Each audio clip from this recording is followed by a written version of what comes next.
Right, welcome to the fourth Dapper community call, the last one of 2019. Thanks for all attending. We have a fairly packed agenda for you today. I'm just going to share my screen here a moment. First off, this is the holiday Dapper edition, and we're just going to make sure that this is one of our holiday theme nights, and we have a fairly packed agenda. We're going to start off by just doing a few intros of just where the team is. We're going to do some of the core maintainers because it's always good to know some of the names. Haishi is then going to do a demo on our oAuth feature. Aman is then going to show some ASP.NET integration. Then we're going to look at something that we've done with the Deborah Dashboard, talk about our 4.0 milestone. And then finally, as always, we'll open up at least 30 minutes time for questions that you want to ask. So on that note, let's just do some of the core maintainers, do a quick intro because it's always good to put faces to names. My name is Mark Fussell and I'm the product manager for Dapper. Hi, my name is Yaron and I'm a lead engineer in Dapper. Hi, this is Aman and I'm an engineer on Dapper project. I'm Haishi, also known as Iron Man. I'm an engineer on Dapper. This is Luke Kim. I'm the lead for the Dapper on the engineering side and in incubations within Azure as well.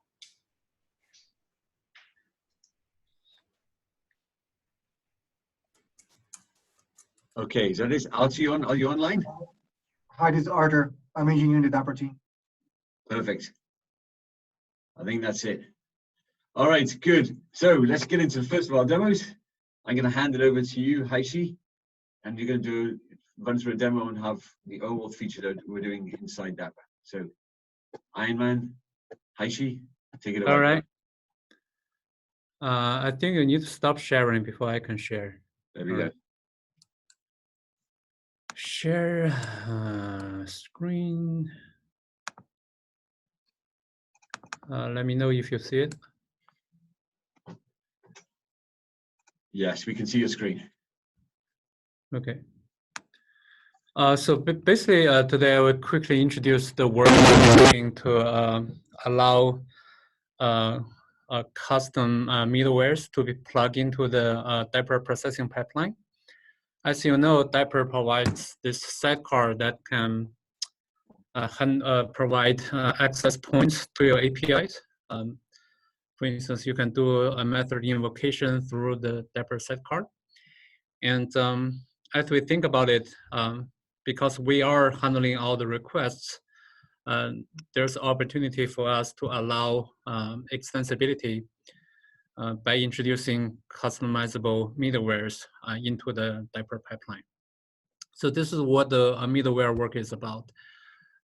Basically, we open up the Dapper pipeline that you can plug in any custom middleware into the whole pipeline, and they will be invoked in order of the of how they are defined in the configuration file. And actually, we've refactored our tracing component, the distributed tracing. Is one of the pluggable middleware now. And we are working on introducing more middleware, and we hope the community can contribute more and more middleware over time. So just quickly, to define the pipeline, basically you create a Dapper configuration file. Then in the configuration file, you can specify a pipeline which contains a list of handlers. So they will be plugged into the pipeline in the order of definition. And in future versions, the handlers will have field selectors so that they can be conditionally applied to handle only parts of the requests. But that's not in the current code yet. But that's something we'd like to get feedback from the community. How do we define those conditional handlers, and what's the best experience should be? And because Dapper uses fast HTTP as the web server implementation, so the middlewares we support is also a fast HTTP middleware. But Red Hat is really simple. Basically, you need to implement one interface with a single method called getHandler. and the handler should return a fast HTTP request handler. That's all you need to do. And we have this sample code there. Basically, this is what you need to return. And you can put in any inbound logic before you pass down the request to the downstream handler. Then you can handle any outbound traffic as well. And there's some instructions how you do the contributions. And in addition to the tracing middleware, the course access is also another middleware we put in Dapper. And we also have a test middleware, which it's kind of strange. It just converts everything to uppercase.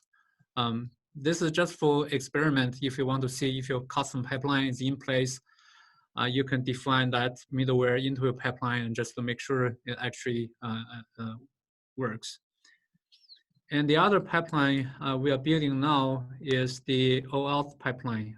Let me see, find the right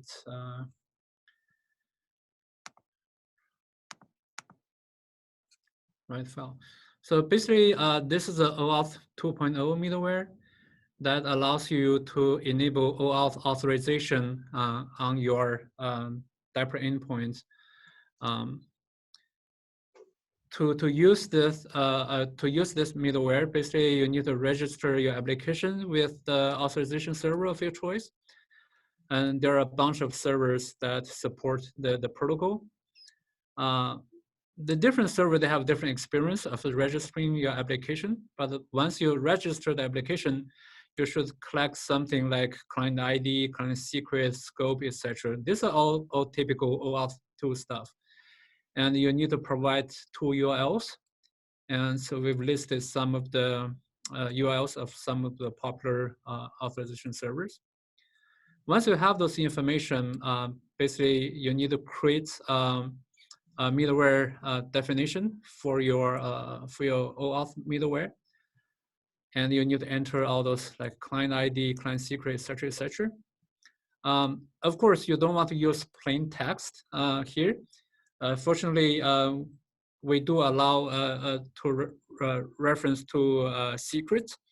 So you should put your credentials in the secret store and reference the secret values from your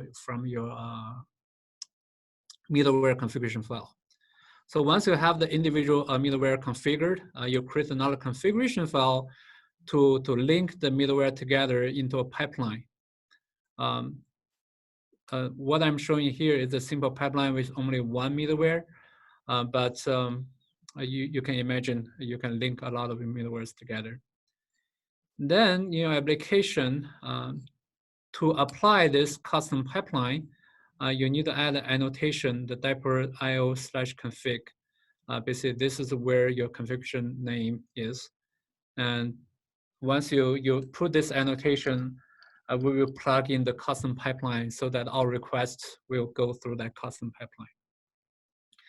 And particularly for the oAuth 2 middleware, what it does is that it will follow the access grant flow in oAuth 2 and get the access token. And it will inject the token into auth header name header. So this name, you can customize it. You can change it to whatever you want, but by default it's authorization, I think, something like that. So we inject this token into the header so that in your app code, you can access this token. For instance, you can create a Google client using this access token and access Google APIs.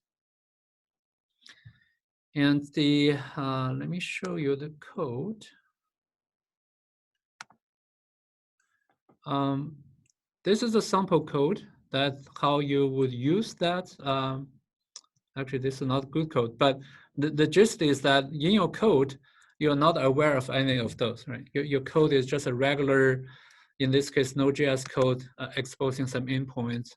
There's no security, there's no configuration in your code.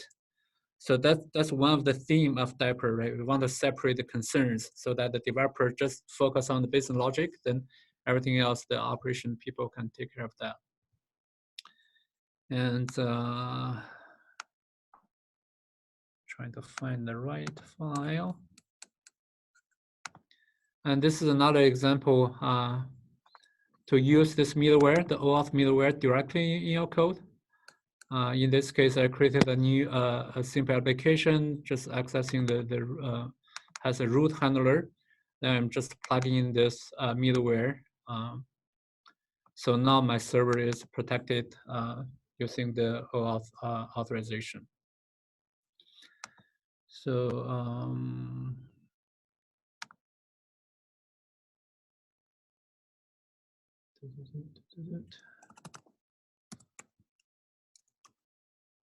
I think it's actually under a different folder.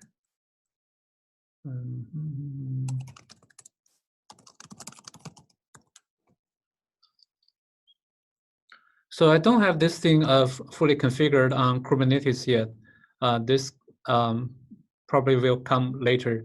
For now, I'll just quickly show you how the end experience would be. So in this case, I will use localhost. What's the port number?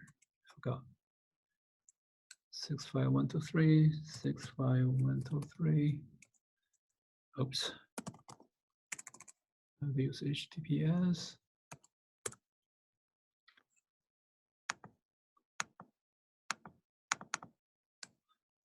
Okay. Because Edge is more strict on certificate check. I'm using a self-signed certificate, which is not trusted. So, but here actually, you see everything. It's already accessing the root handler. Let me sign out. If I can figure out how to sign out from here. Manage my Google account. How do I sign out from Google? Maybe you can start a private Here. window. You start a private window, probably not gonna have your account. But that's okay, I can sign out here. So I sign out. Let me go back to HTTPS. So now I'm trying to access my web page, and I'm redirected to the consent page. I have to consent this access. Oh, because sign out, log in. Now I'm back to my URL. So this is actually quite typical how such kind of middleware would work. An open question we have is that because when we post back the access token from the OAuth server, probably we need to post back to the Dapr sidecar instead of your application. So this part is still a bit of flaky at this point, because generally you don't want to expose your Dapr sidecar to a public IP.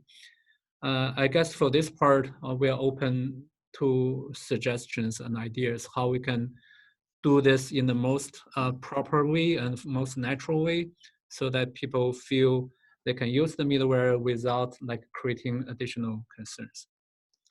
So that's all I have for today. Thank you. Thank you. That's fantastic, Haishi. Thank you.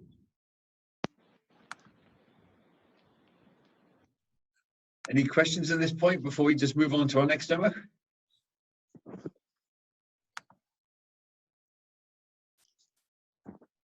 Always feel free to either post anything on the chat or just open up your microphone. If not, we'll move on and show our next demo. Ricardo here speaking. I have a simple question. So will this middleware, will it also be possible for any other component? Let's say that for PubSub, we can leverage Azure Event Grid, that some of these components can also insert in custom middleware? I think we already had this discussion that you don't want to expose a public endpoint for making it available to Azure Web Event Grid. But when we're inserting a middleware and using this for making the API to the outside secure, maybe this could be a solution. Is that some of the ideas you had with this? Is my mic still muted? Can you No, hear you me? can hear you. Okay. So there are actually two separate things. The first is that the middleware is plugged to the Dapr sidecar, so it is in the Dapr processing path. So in theory, you can plug in custom middlewares to Dapr endpoints, any of the Dapr endpoints Dapr provides. In terms of the event grid, because it needs a public callback IP addresses, at least at this point, I'm not sure what's the best practice or what guidances we will provide in terms of configuring this. I guess we still need to think about it. Okay, good question. Let's move on and do our next demo then. Aman, do you want to show us your one? Yes, so let me start sharing my screen. Let me know if you guys can see my screen. Yes. Okay. So I'm going to show ASP.NET Core integration with Dapper Runtime. One of the ideas behind Dapper is that since applications can be written in any language using Dapper, so we want to integrate with frameworks which are native to that language. So for that, we have integrated with the ASP.NET Core, which is obviously a framework of choice for writing your web applications in C#.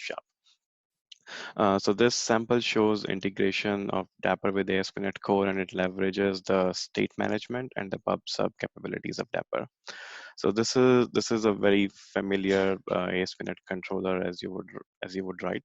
But if you see here, you can access the state client, which is injected into your application using ASP.NET Core's dependency injection. So it will be available to you in your controller methods. You can get state from this and then save state using the state client using the Dapper runtime, and it will be saved into the underlying state provider for Dapper. And you can also see that by putting this attribute on this controller method, you are configuring this controller to register for a particular topic so that it can leverage Dapper's pub/sub mechanism. So in this case, it has two controller methods, which are registering to listen for topics deposit and withdraw with Dapper runtime. So when this application starts up, it will configure the correct endpoints in which Dapper can call into and get the list of topics in which this application is interested. And then when the events are published to these topics, Dapper will call back into your application to invoke these controller methods. So to run this controller sample, I'm just going to launch it using our familiar Dapper CLI. It's Dapper run. You provide an application port and the port at which your Dapper instance would be listening, and the command to launch your application. So it's going to launch the application. So once the application is running, I'm going to make some curl calls to the application. So this is going to make a call to my controller, and it's basically calling into this method for getting the information about that account. It's getting the saved state from the Dapper runtime, the state entry. Now I'm going to publish an event to the topic called deposit. For publishing an event, I'm using the Dapper CLI. The format for publishing using Dapper CLI is Dapper publish, the topic name, and the payload for that event. I'm using Dapper CLI, but conceptually it could be any other application running in the cluster and written using Dapper, and it could be publishing these events. So when I publish this event, what this is going to do, it's going to invoke this controller method in ASP.NET Core because this was annotated with this attribute. So now if I'm going to query the balance again for that account, it's gonna show me the increased amount. Similarly, I can publish another event to withdraw topic, and it's going to invoke this withdraw method of the controller, which was annotated with this attribute, withdraw. And if I query the state again, you will see that it has decremented the amount. So that's the idea behind integration of ASP.NET Core with Dapper, provide you a framework, natural way of using Dapper inside ASP.NET Core. So currently it supports state management and pub sub capabilities of Dapper. We're going to integrate with the binding and triggering capabilities and service invocation for Dapper as well there. Any questions? There's a question from Martin on the chat. Let me look at the chat. Yeah. This question is, what is the reason to inject the state client within the method instead of the controller constructor? Oh, it's just the convenience. You can have it available here. That's the thing which we chose. You can have it in the constructor as well. You can get it from the DI container and then save it as part of the container as well, as part of the controller as well. Yeah, so effectively what this integration then shows is it shows how we've made ASP.NET stateful controllers now by restoring state, yes, and being able to react to events that get published. So if I publish a withdraw event, that gets sent to this withdraw endpoint, yes? Yes. So Aman, can you quickly talk about how to get this feature? Is there a NuGet package or some kind of version you need to get? Oh yes. So to use this, this is a NuGet package which you need to import. So this is the NuGet package which you can import into your project, and you will be able to use the functionalities. Oh, there's another question on the chat. Yeah, the question in chat is, can you show how you're wiring up the listener for this controller? Oh, sure. Okay, so the sample which I showed you, it's on our GitHub repository for .NET SDK. You can go inside there and take a look at the sample. But the way it is configured is here. So if you look inside this topic, I'll just do F12.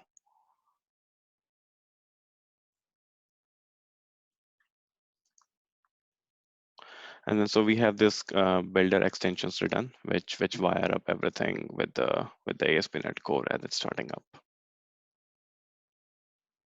And it's in the sample, right? So the sample code is in the samples folder, but the actual code of the NuGet package or the product code is under here, under source and Dapper.ASP.NET Core. So these are all the middlewares which we have written, which enables you to configure all these routes as your application is coming. There's another question: is what do you think what the max size is for a single key value state should be? So I mean, the question is when you store a key value pair, you know, there's limits on these things. I mean, what's the sort of recommendation we should sort of think about? Yeah, so it's dependent on the state store that you choose. So for example, right, Redis has a limit for, well, actually, I don't even know if it's a limit. Actually, it is. For the key, it's 1 GB for a key, and the value you can basically save as much as you want to, I think. You know, other state stores have their own. I think Cosmos DB, for example, has something like 256 kilobytes. So really, it's dependent on the state store itself.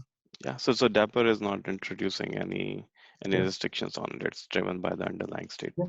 Although we could introduce, if many people think that's necessary, we could enforce these things if a lot of people think it's a good crucial feature.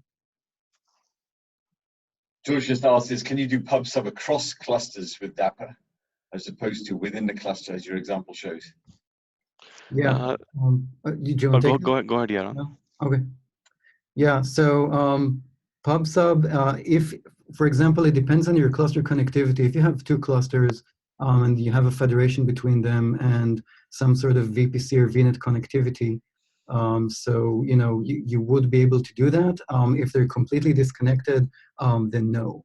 That being said, in some of our issues, we do have thoughts which we're examining on how to provide maybe cluster-to-cluster communications. But these are discussions that we're all eager to start, but there's nothing substantial at the moment to address that. Yeah. So currently, PubSub is inside the cluster. If they're connected in some way, you can run multiple instances that will do PubSub across clusters. Yes, but to kind of glue between services running in two clusters, you can leverage the bindings so that the application running in one cluster can push an event using an output binding, and then the other cluster can configure to use that event from that source as an input binding. Yeah, I mean, you could model PubSub architecture in a way to use Dapr bindings, and Dapr bindings can connect to like publicly internet accessible services. So yeah, like Event Hubs or Kinesis or GCP PubSub or whatever. Okay. Great. Okay, perfect. All right, perfect. I'll stop Aman. sharing. Can I add one little thing to this, sir? Does Dapper actually use the normal method of locating services, like for doing its PubSub? It just uses the Kubernetes DNS for service location.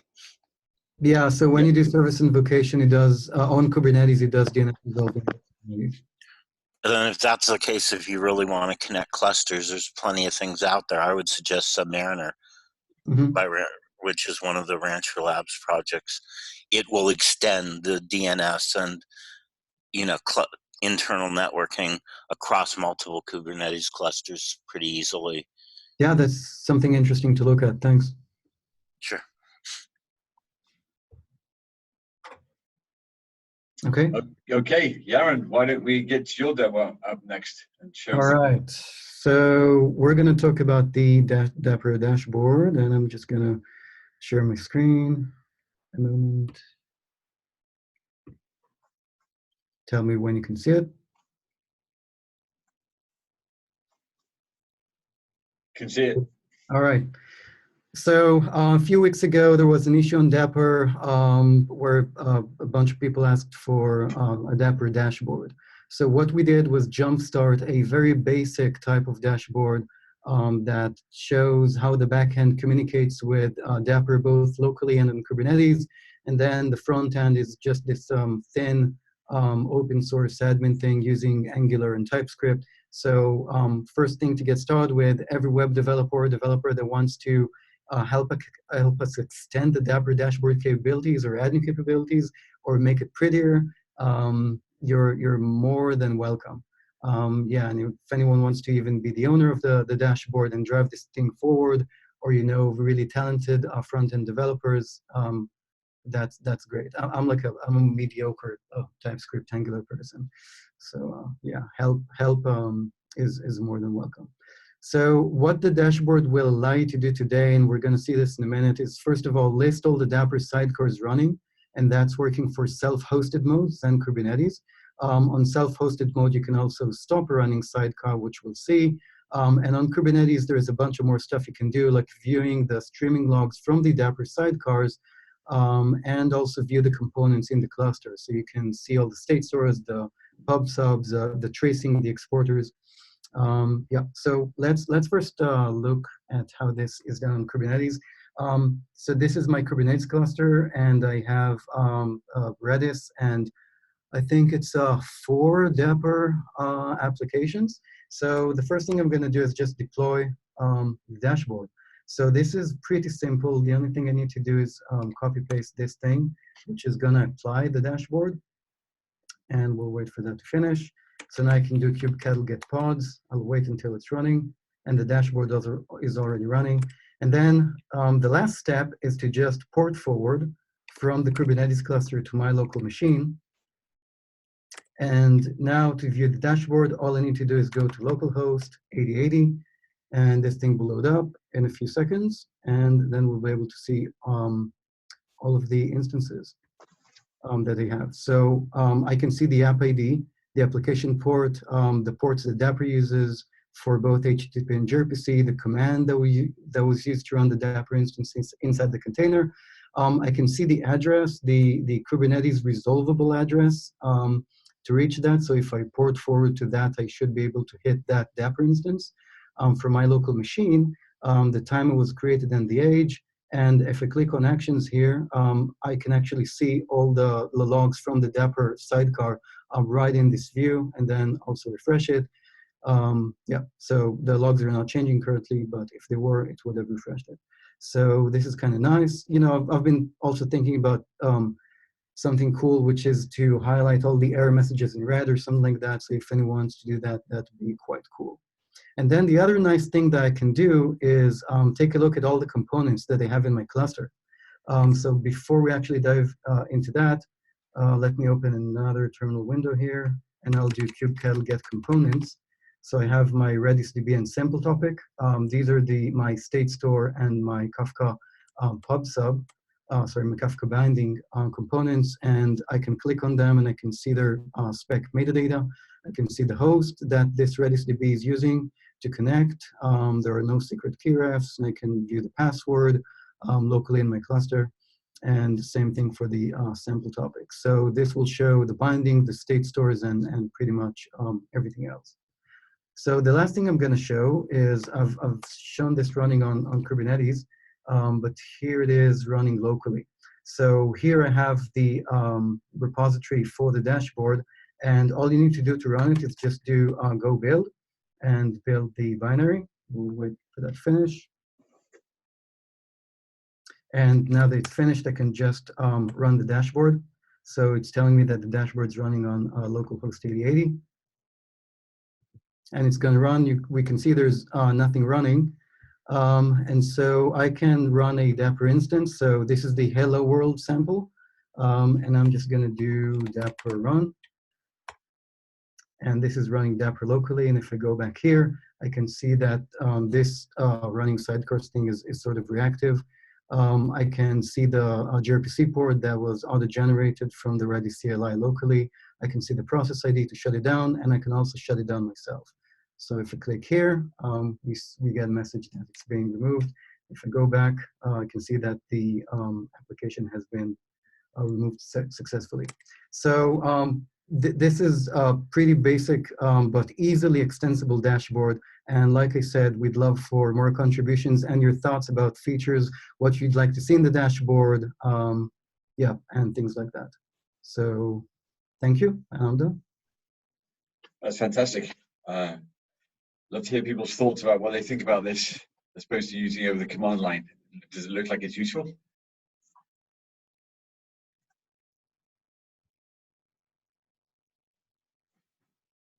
Because you added this as a repo a couple of days ago, didn't you, Yaron? Yeah, we added it actually yesterday. Oh, thanks for the comments. That's all nice. Yeah, good to see people like this. Yeah, and you know, again, we'd love for your help, both on features, and if you wanna write TypeScript, more than welcome.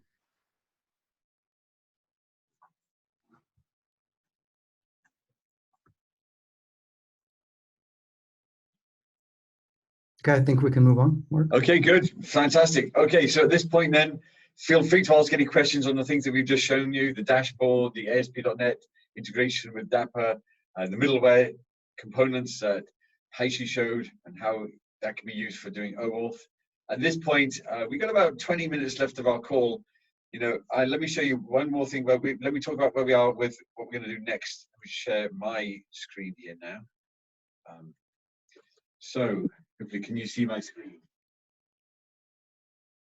So I wanted to talk about what we're doing next with the next milestone. So we started a 4.0 milestone, and you'll see this is the 4.0 milestone plan that we put together. We're keeping this fairly straightforward for now.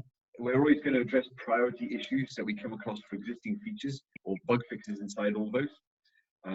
But what we're particularly going to focus on the 0.40 release. By the way, I should say, before I talk about the 0.40 release, last Friday, we released the version 0.3 release. And so hopefully everyone saw that release go out. We were pretty excited about it because we just kind of got some good fixes inside there and got our end-to-end testing framework completed, so that now you can contribute end-to-end testing. As we look to the 0.40 release now, we're going to return to sort of more feature work. And in particular, these are the 3 priorities that we're sort of focusing on to get done.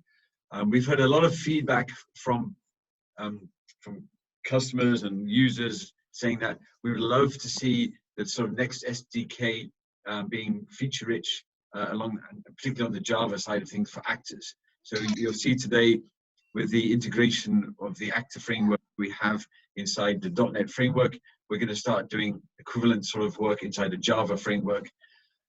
So you'll see a new release of sort of the Java SDK coming out, version 2 for that. They'll particularly be focusing on the virtual actor model that we have as an SDK inside that. The two other things that we're focusing on, particularly in the 4.0 release, is MTLS support. And you'll see that this particular one, we've written a proposal for this. So there's a proposal that we have put in place here. You can go and read. It's put together by Yaron here. I suggest reading this proposal. We could spend a little bit of time on this today if people have a few questions, but I mean, it's going to take time to read through this proposal here. So this provides basically TLS security between the running instances of the Dapper sidecar inside your application, so we can make secure calls and basically provide security and authentication between the calls inside your running instances inside the environment you places. So that's kind of one of the key things. This is quite a bit of work, but we're trying to make sure that we focus a lot on security, hence like the oAuth work and also this MTLS work to make sure that this is crucial for providing secure communication. The other one that we're going to focus on in the 4.0 milestone particularly is support for multiple state stores. The other thing that we heard from quite a bit is that today, when you configure a state store, like you see with the Redis state store or Cosmos DB state store, there's one for the whole of the cluster. So all of the instances effectively share the same state store. And it's important for us to be able to have multiple state stores that we can run. So you can configure each Dapper instance to store state in their own individual state store. And this is going to be a fairly big breaking change because this is going to break from where we are today, which is why we want to do it early, and given that we've had plenty of feedback around all of this side of things. There's someone I need to mute here.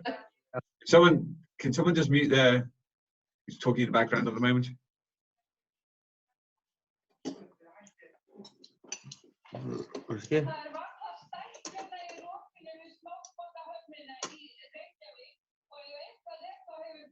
Can someone mute their call at the moment, please?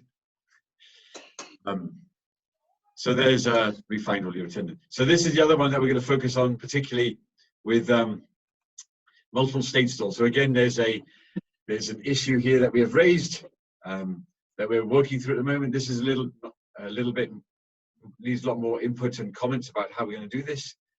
So this was particularly feel free to read issue 636, and we've got a bunch of comments started on here. We're going to post a proposal for this, a more detailed proposal that will be associated with this this issue here in the same way that we did with the MTLS one. So those are sort of the major things that we're going to focus on. You can actually go and see the general 4.0 milestone release here in terms of what's in progress, what we're working on at the moment. You'll see the oAuth middleware here. You'll see that we'll continue to take contributions for components inside here. For example, adding Kafka as a PubSub component that's been done by the community. And you'll see other sort of smaller bug fixes and that will get covered inside here. So feel free to kind of look through some of the issues inside here and comment on them and give us feedback on them. Well, we're pretty excited around this milestone. We're not too sure what the date for this is just yet. We're going to figure out what that is, but it will probably be, imagine, sometime in January. It'll be next year, of course. It'll be maybe sometime late January, I imagine. But we'll post nearer the time when its actual date gets finalized, depending on how we get feedback from this proposal and effectively finish up the design and then basically look at the costing around all of that. So that's effectively where we're looking at for our 4.0 milestone, and we're pretty excited. Feel free to comment on those proposals, give us feedback on the Java SDK actor work that we'll also be posting into the Java repo, and anything else that you feel as if you want to give feedback on, just put it into the issues list. I will pause at this point and ask if there are any questions on this, as people want to provide any feedback on this.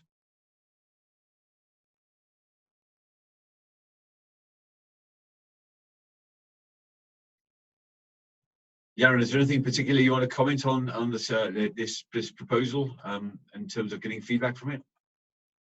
The mutual TLS. Yes. So one thing important to list out, and that's currently not showing in the proposal itself, but I'm going to update it, is that this is based on loosely coupled identities. So for example, you know, Dapr does not mean to replace a service mesh, but we are gonna provide you the basic security enterprise features that you're gonna need if you choose not to run with a service mesh.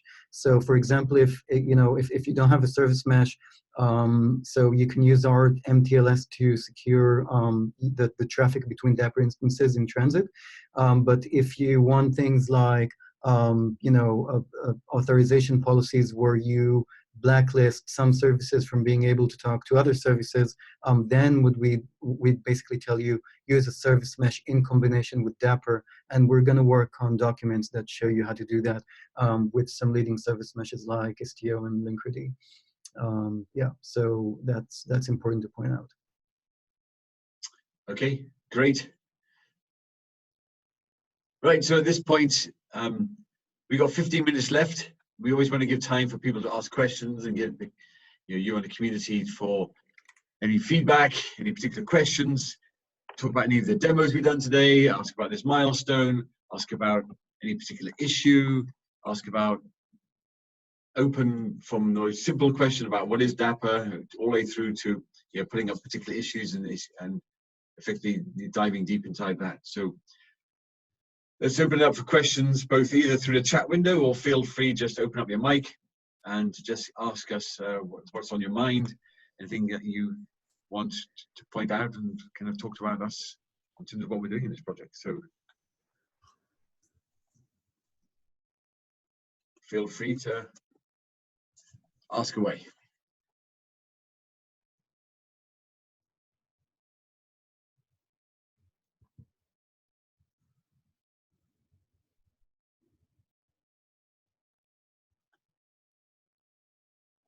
Okay, well, since nobody else is,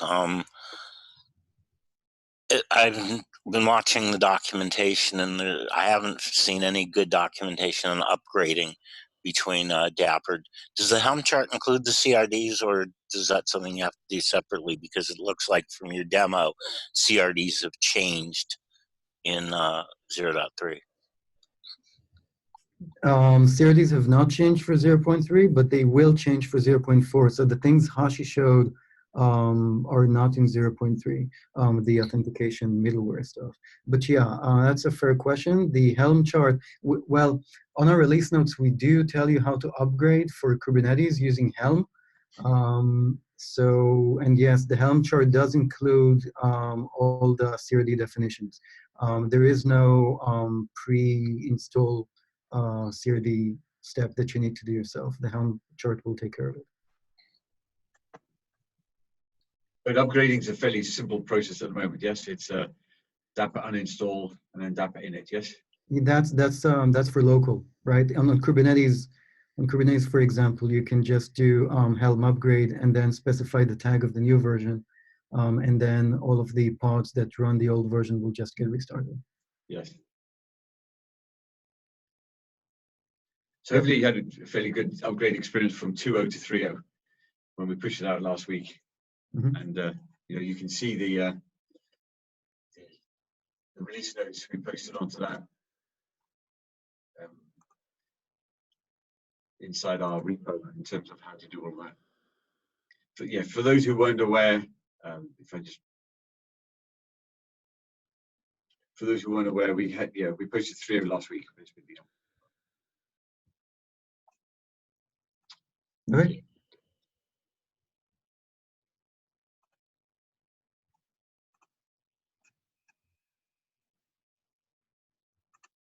Are you sharing something, Mark?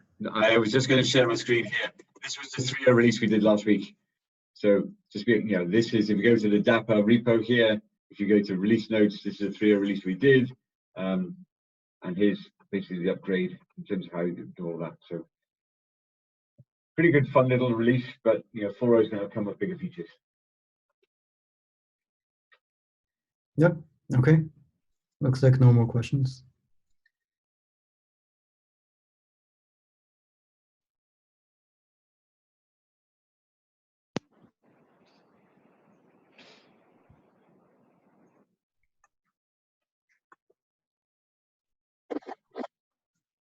Well, since nobody else wants to, I wanted to run something by you. When you asked me to write that thing up on the last meeting about when we were talking about the actor events, unfortunately something came up, but I've had a chance to think about it a lot. Is there any plan to have dynamic pub subs, so not where you don't have to know the topics you subscribe to at startup? And in particular, the one that would make sense and you could use to implement actor events and a whole bunch of things would be a subscribe to unique topic where it would return the topic, guaranteeing you a unique one, and an unsubscribe which would release that unique topic name. If that sounds good, I'll be glad to write it up. Yeah, that does sound good. I think we have an issue open for something like that on the Dapper runtime repository. Yeah, I just added it to the chat, so we have an issue for that. Yep. Okay, I was looking for it too. Yeah, we can communicate there and see how we do that, because that thing has come up several times. Yes. Yep. So yeah, we'll definitely be adding that. Yep. In a way that it will return a unique topic name at the same time, because if that's implemented that way, the actor events can be done completely in the SDKs and hidden. Yeah, that's true. I mean, we're going to need to find a way on, how to tell the user to tell us which topic exactly with what property invokes an actor with a given ID. Yeah.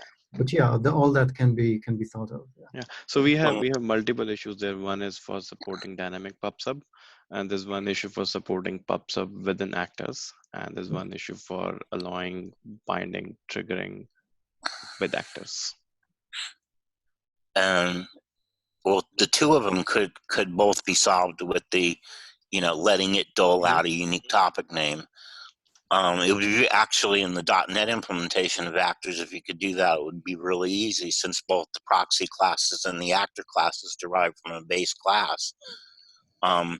The base class can contain the method for, that the proxy can automatically call if in reflection it sees there's any type of delegate in its interface type. So Dave, our idea is that as much as we can push into the Dapper runtime so that it's available to all the languages, we would try to do that first. And if that's not possible, then we will drop down to the layer of the SDKs to implement that. Well, everything else seems to be implemented in the SDK right now in the actor as far as that level. So being that everything's base classes, and I'm pretty sure the Java one's going to be the same thing, it's very easy to have that one method that registers a new instance of a proxy with the SDK, so that it can basically have a dictionary of the names of these unique topics that when an event occurs, it just sends to that list of topics with a multi-topic set, send. Yeah, that's one way to do it. If you have a specific, sounds like you really, you know your stuff regarding your SDK. So if you can, open an issue, for example, and just bring up your design there, that'd be great. We can take a look at it and discuss. Okay, I just wanted to know if there was if that was worthwhile doing. No, it is. It is. I mean, yeah, sure. Fantastic. Okay, great.